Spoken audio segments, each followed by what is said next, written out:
네, 안녕하세요. 네, 지금 이동 중이시라면서요. 예, 지금 저희 수원에서 열린 현장 최고위 가기 위해서 네. 무궁화호 타고 있습니다. 아, 네. 무궁화호. 네. 아, 추억의 무궁화 타고 계시는군요.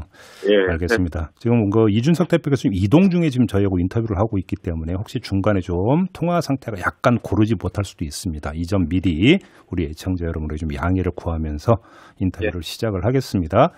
어제 하신 말씀을 보니까 이재명 후보가 확정이 되면 땡큐다 이렇게 말씀을 하시던데 어떤 점에서 땡큐라고 보시는 겁니까?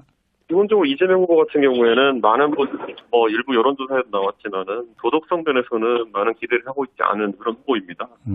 그러다 보니까 이제 그 업무 추진 능력이나 이런 것에 대해 가지고 기대치가 있어서 이제 후보로 올라선 것 같은데, 네. 사실 이번에 대장동 건 같은 경우에는 이재명 후보 입장에서는 제가 어제 젊은 사람들 용어로 가불기라는 용어를 쓰면서 표현했거든요. 잠깐만요. 뭐요? 가불기. 아, 예. 가드 불가 기술 이래가지고 이쪽으로 가도 진퇴양난이랑 비슷한 뜻이죠. 예. 그러니까 이렇게 가도 문제고 저렇게 가도 문제인데, 예. 이 대장동 건은 최소한 이재명 후보의 무능 또는 부패로 결론나는 것이기 때문에 네. 저는 이재명 후보의 그런 어떤 업무 능력이나 이런 것에 대해서 이번에도 가면이 확 이번에 찢어질 그런 상황이 아닌가 싶습니다. 지금 그 대표님께서 무능 또는 부패라고 말씀하셨는데 국민의힘에서는 무능이라고 보시는 겁니까? 부패라고 보시는 겁니까? 둘 다일 가능성이 높다고 저는 봅니다.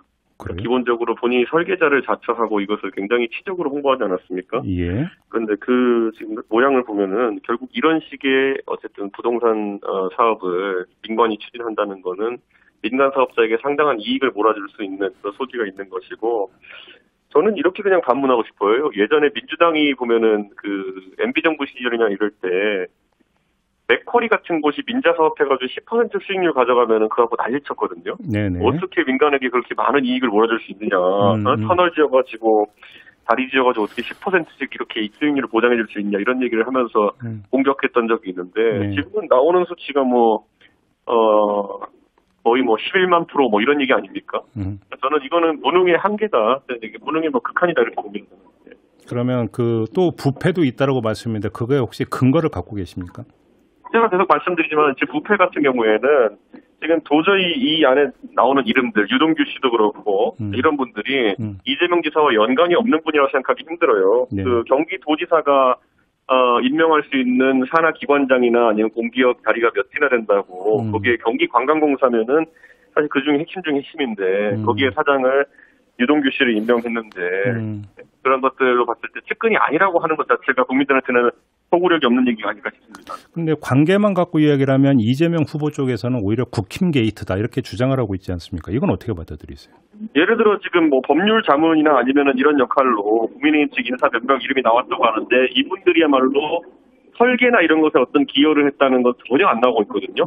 그래서 곽상도 의원이나 원유철 전 의원이 이런 부분에 있어서 이 수익 구조를 설계하는데 어떤 기여를 했다는 보도도 못 보지 않으셨습니까? 이분들은 나중에 소위 말하는 로비를 위해 가지고 양쪽으로 여야 공통으로 이제 집어넣은 그런 어떤 명단이고, 제가 봤을 때는 설계, 그러니까 결국에는 이 조원에 가까운 1조 원에 가까운 금액을 사실 민간이 편취한 데 따른 이 구조 자체 설계하는 데는 유동규 씨나 이런 이재명 지사와 오히려 연관성 깊어 보이는 사람들이 기여를 했다 이렇게 본 게 맞을 겁니다. 예를 들어서 법조인은 그렇다 치더라도 예를 들어서 키맨 가운데 한 명으로 꼽히고 있는 남욱 변호사 같은 경우는 과거 한나라당에 몸을 걸친 적이 있지 않습니까? 남욱 변호사가 10년도 더 된 시점에 이제 한나라당의 청년이 부위원장을 했다 이런 것이 이제 보도로 나왔는데, 네네. 사실 청년이 부위원장 같은 경우에는 지금도 우리 당의 청년이 부위원장이 어떤 분인지 저도 잘 모릅니다. 네, 그러니까 그걸 핵심 당직이라 보기 참 어려운 측면이 있습니다. 그러니까 이제 바로 그 똑같은 논리로 이재명 후보 쪽에서는 성남시장으로 했던 인사권 대상자가 5천 명이다. 또 이 점을 강조를 하던데요. 경기관광공사 정도는 알지 않았을까요? 그걸 지금 변명이라고 하는 거는 제가 봤을 때는 계속 그런 변명만 했으면 좋겠습니다. 제 생각에는. 알겠습니다. 아무튼 우리 이준석 대표께서는 이재명 후보는 땡큐다 이렇게 말씀하셨는데, 민주당 쪽에서는 윤석열 후보가 되면 땡큐다 또 이렇게 거꾸로 이야기를 하던데 이건 어떻게 받아들이세요? 저희 후보는 정해지지 않았고요. 제가 봤을 때는 만약 민주당이 그렇게 생각하신다면 그 주장을 계속 하셨으면 좋겠습니다. 예를 들어 국민들 마음을 아프게 하는 화천대 유권에 있어가지고 이재명 후보는 계속 마음을 아프게 할 것 같은 것이 요즘 굉장히 비유의 향연입니다. 네. 어제는 뭐 시아버지 무슨 뭐 며느리 이런 얘기까지 나오고 제 생각에는 이제 말 내용으로 이제 뭔가 답하는 것이 아니라 계속 끝없는 비유를 통해 기술을 쓰고 있는 것 같은데 제 생각에 그것에 한계가 올 겁니다. 요점을 좀 한번 여쭤볼게요. 지금 그 여러 가지 보도를 종합을 하면 공수처가 고발 사주 사건을 지금 전담 수사를 하고 있지 않습니까? 예. 근데 뭐 참고인이든 피의자든 지금 이제 소환 조사를 해야 되는데 이 조사 협의가 제대로 안 되고 있다라고 공수처장도 이야기를 했더라고요. 예. 이제 김웅 의원을 두고 하는 이야기 같은데 여기에는 또 정점식 의원도 있습니다. 당 대표로서 두 분 의원에게 자발적으로 그다음에 신속히 공수처 수사에 협조를 하라라고 혹시 당 대표로서 권유할 생각은 없으십니까? 기본적으로 공수처도요 강제 수사를 할 수 있는 권리가 있고요. 만약에 공수처가 그런 부분에 있어서 본인들이 뭐 수사 협조 안 한다고 생각하면 강제 수사를 할 수도 있는 겁니다. 그런데 지금 상황에서 거꾸로 공수처가 그러면은 지금 진행되는 수사에서 보면은 문건 생산자를 특정했느냐 이게 더 중요한 것이거든요. 네네. 지금 이 상황에서 문건이 당에 들어서 어떻게 유통되었느냐 이전에 가장 중요한 것은 행정자가 누군지 특정해서 그 사람부터 수사를 시작하는 것인데 저는 뭐 그게 특정되지 않았다 그러면은 솔직히 당에 문서가 입수된 뒤에 경로라고 하는 것은 법률적으로는 나중에 크게 문제될 거는 없습니다. 근데 이제 그거는 예를 들어서 수사가 진행이 되고 있기 때문에 당에서 먼저 판단을 성질의 문제는 아니고 일단 수사에 협조하는 게 도리가 아닌가 싶어서 한번 질문 드려봤던 거거든요. 거기에다가 말씀드리고 싶은 게 그 수사 정황이 아주 엄격하게 관리되고 있고 내용이 앞으로 돌지 않는다 그러면은 당연히 그 말이 맞겠지만은 지난번에 또 MBC도 보도했지만은 그 윤석열 총장이 이름이 보도돼 있느니 없느니 갖고 이제 논란이 있었던 그 녹취록 같은 경우에 또 밖으로 돌아다녀요. 그러니까 수사 정보를 다 예를 들어서 그럼 기밀 수사를 할 거면 그렇게 하든지 아니면은 선택적으로 이제 공수처 또는 검찰에서 그런 자료가 밖으로 유출되게 했다는 거는 저는 그건 좀 의아합니다. 그 조금 전에 대표님께서 이제 강제 수사를 하면 되지 않느냐라는 취지의 말씀을 주셨는데, 그러니까 제가 그 질문을 드렸던 이유가 뭐냐면. 강제 수사를 하고 싶어도 지금 정기국회 회기가 진행이 되고 있으면 강제로 부를 수 있는 방법이 사실상 없거든요. 본회의에서 표결해서 뭐 동의하지 않는 이상은. 그렇기 때문에 질문 드렸던 건데 그런 그러니까 생각은 아직은 없다. 이렇게 받아들이면 되는 겁니까? 저는 뭐 강제 수사를 하려면 충분히 표결을 붙이고 할 수 있지만은 그렇게 했을 때 그러면은 충분히 그런 어떤 사유가 있다는 것을 국회의원들한테 인정을 받아야 되는데 제가 봤을 땐 지금 단계에서 그 고발 사주권에 있어가지고 저희 당이 만약에 가장 큰 책임을 져야 될 부분이 있다면은 문건의 생성 자체에 저희가 관여를 했어야 되는데 그런 부분은 없다라고 좀 생각하고 있습니다. 근데 그 최강욱 열린민주당 대표에 대한 그 고발 부분은 그러면 이거 어떻게 받아들이고 계세요? 그것도 저희 입장에서는 이제 그 김웅 의원에 대한 그 사실상의 그 의혹은 4월달에 그것을 조성원 씨에게 대검찰청에 갖다 넣어라 이렇게 얘기했다는 녹취록을 기반으로 하고 있지 않습니까? 그런데 실제로 4월에는 고발이 진행되지가 않았어요. 그리고 이제 8월에 이제 그럼 정정식 의원을 통한 경로에서 그것이 진행되었느냐 이게 또 관건인 건데 그렇게 되면 이제 사실 손준성 기분간의 통로로 전달된 문건이 맞느냐 이것도 이제 따져봐야 되는 것이고 전체적으로 뭐 법리적으로 다툴 부분이 많아 보입니다. 우리 의원들 입장에서. 그런데 이제 이미 언론 보도가 많이 나온 것처럼 그 최소한 그때 이제 전달됐다라는 고발장 내용과 실제로 검찰에 접수된 고발장 내용이 거의 뭐 판박이다 이런 보도는 이미 나온 바 있지 않습니까? 그래서 제가 생성자를 빨리 특정하는 것이 수사에서 중요할 것이라 얘기한 것이 그 생성자가 뭐 손준성 기분 경로로 온 것이 많이 맞다고 하더라도 8월 달에 고발장도 똑같은 경로로 온 것이냐 아니면 생성자가 다른 경로로 그러면은 전달한 것이냐 이것이 다를 수 있기 때문에 저는 그거는 실제로 굉장히 생성자가 특정되고 그 경로가 특정되기 전까지는 수사가 좀 거칠 수 있다는 생각을 합니다. 알겠습니다. 자, 당내 경선 얘기로 좀 넘어가죠. 지금 그 경선 분위기는 어떻게 평가하세요, 대표로서? 제 생각엔 네 분 다 올라올 만한 분들이 올라왔다 이렇게 생각하고요. 기본적으로 개성이 다 강하신 분들이기 때문에 초반에 이렇게 기싸움을 이제 하는 것처럼 보이는 부분은 뭐 저는 이해가 가지만은 너무 이런 게 장기화되지 않았으면 좋겠다.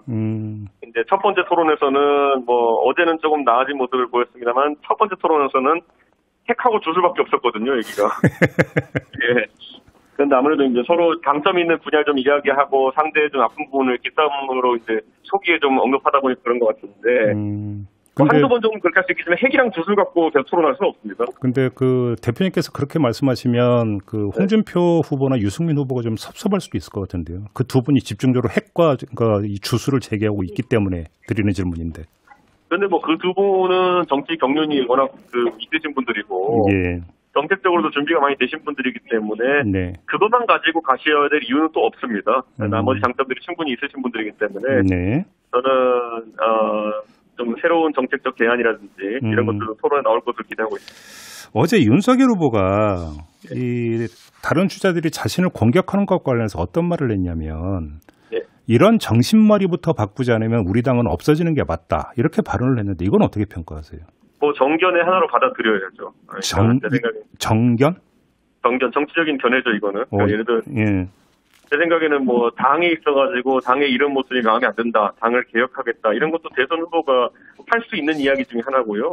다만 이런 메시지가 이제 과잉으로 받아들여지면은 부정적인 그 이미지가 생길 수도 있는데, 예. 뭐 제 생각엔 윤 후보 입장에서는 최근에 어쨌든 이런 토론에서 보이는 모습이나 이런 것들이 네. 국민들에게 안 좋은 모습을 비춰줄 수 있다 이런 인식이 있으면 할 수 있는 이야기다. 저는 이렇게 생각합니다. 아, 그래요.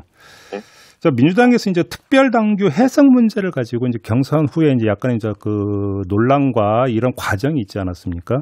근데 이제 뭐 이제 그건 어제 이제 그 이낙연 후보가 승복 선언을 했기 때문에 일단은 이제 종결이 된다고 치고, 문제는 그 이제 국민의힘 같은 경우는 이제 그런 소지를 없애는 게 중요한 문제인 것 같은데, 본경선을 할 때 예를 들어서 여론조사 문항이라든지 이런 것들은 지금 다 정비가 됐고 후보들에 의해서 다 동의를 받은 상태인가요? 어떻게 돼 있습니까? 아직은 아니고요. 예. 선거관리위원회에서 후보 대리인들과 함께 그런 부분을 논의를 좀 해야 될 것이고요. 예. 지금까지 저희 당에서는 그런 논란이 상당히 적었습니다. 지난번에 역선택 문항 관련해가지고 후보들 간에 다소 이견이 있었는데 정홍원 전 총리께서 상당히 좋은 협상안을 만드셔가지고 후보들이 다 동의했고, 지금도 제 생각에는 당원들 선거인단 명부나 이런 것을 제가 보고했는데 큰 문제는 발생하지 않은 걸로 알고 있습니다. 오늘 한 조간을 보니까 최근에 입당은 19만 명이 관건이 될 것 같다 이런 식의 또 분석 기사도 나온 것 같은데 이건 어떻게 이해를 해야 되는 거예요?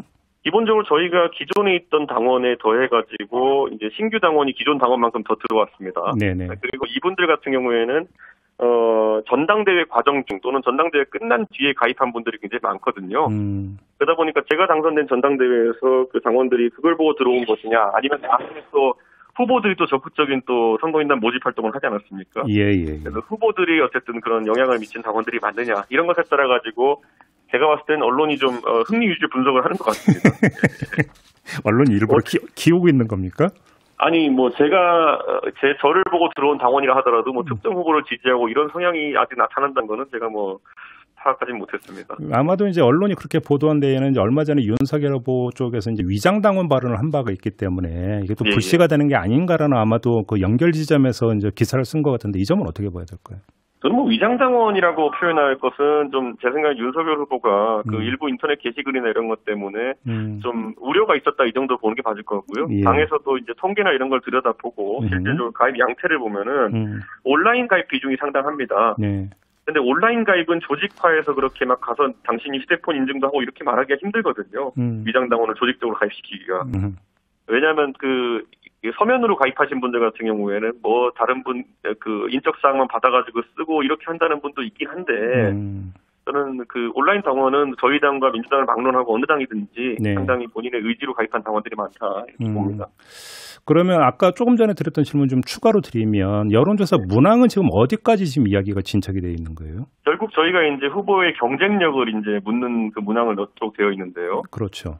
이제 이재명 후보가 확정되었기 때문에 아마 이재명 후보와 우리 후보 간의 양자 대결 질문을 묻는 것인지 아니면 그거를 다르게 풀어서 경쟁력을 물어볼 것인지 이런 것에 대해 가지고 조금 논의가 더 진행돼야 됩니다.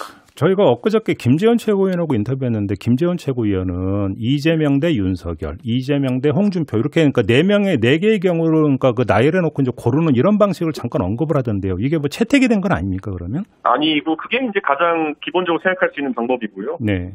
다만 후보들 간에 또 새로운 방법이 이야기가 나올 수 있는 거기 때문에 열어놓고 생각해야 될 거예요. 그래요.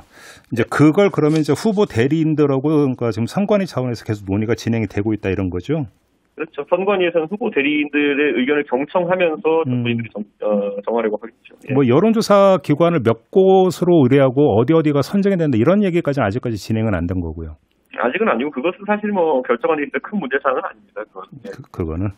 네. 알겠습니다. 자, 오늘 말씀 여기까지 드릴게요. 고맙습니다. 예, 감사합니다. 네.